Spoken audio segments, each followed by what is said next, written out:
अस्सलाम वालेकुम वरहमतुल्लाहि वबरकातुहू। जैसे कि आप जानते हैं कि मैं हूँ आपका अपना फ़दा मुहसिन चना और आप देख रहे हैं मेरा यूट्यूब चैनल। सबसे पहले तो मेरी तरफ से सुनने और देखने वालों को अस्सलाम वालेकुम।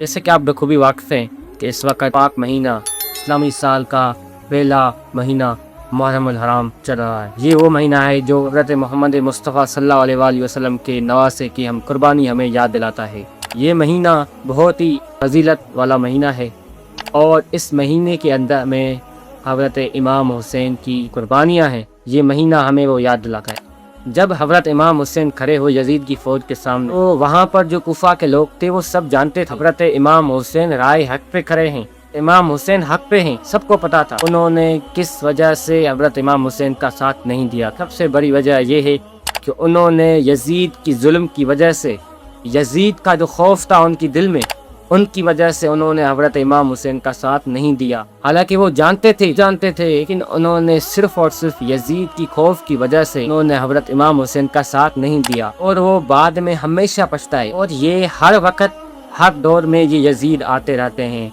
हर वक्त में ये फ़िरौन आते रहते हैं, लेकिन आज भी हज़रत इमाम हुसैन की शान, उनका नाम जिंदा है। यजीद का नाम मिट गया, जो हक था वो हमेशा रहेगा और जो बातिल है वो कभी भी नहीं रहता। वो जो हक है वो आपके पास वापस आता, जो बातिल है वो कभी नहीं आता। हज़रत इमाम हुसैन ने करबला के अंदर जो कुर्बानी दी थी, सबसे पहले तो मैं आपसे ये पूछना चाहता हूँ कि उस कुर्बानी से हमें सीखने को क्या मिलता है। उस कुर्बानी से हमें ये सीखने को मिलता है जो हज़रत इमाम हुसैन ने, और मैं आपसे ये भी पूछना चाहता हूँ कि हज़रत इमाम हुसैन ने करबला के अंदर कुर्बानी क्यों दी थी, किस वजह से दी थी, इसलिए दी थी। उन्होंने हज़रत मोहम्मद मुस्तफ़ा सल्लल्लाहु अलैहि वसल्लम के दीन के लिए कुर्बानी दी थी, उन्होंने दीन को बचाने के लिए कुर्बानी दी थी, उन्होंने कुरान नमाज को नहीं छोड़ा। अगर हम समझते हैं कि हम हज़रत इमाम हुसैन के दीवाने हैं, हम हज़रत मौला अली शेर खुदा के दीवाने हैं, सबसे पहले हमें उनकी तरीक़त पे चलना होगा। नमाज नहीं छोड़ी उन्होंने, कुरान नहीं छोड़ा, सबसे पहले तो हमें उनको फॉलो करना चाहिए। अगर हम समझते हैं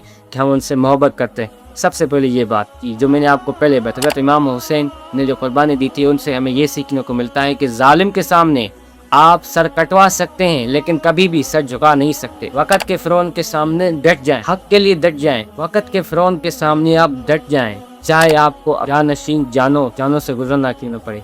उन्होंने जो कुर्बानी दी थी वो इस्लाम की तारीख के लिए सबसे बड़ी तारीख में सानिया हुआ। ये इससे बड़ा कोई सानिया नहीं हुआ। तो पॉइंट बाद में ये करना चाहता हूँ कि उन्होंने कुर्बानी दी थी दीन के लिए, लिहाजा हमें दीन को फॉलो करना चाहिए, ना कि दूसरी चीज़ों को। उम्मीद करता हूँ कि आपको मेरा कहना, मेरी जो बातें हैं वो अच्छी लगी होंगी, और अगर आप मेरी बात से इत्तफाक करते हैं तो आप अपनी राय दे सकते हैं। बहुत बहुत शुक्रिया आपका।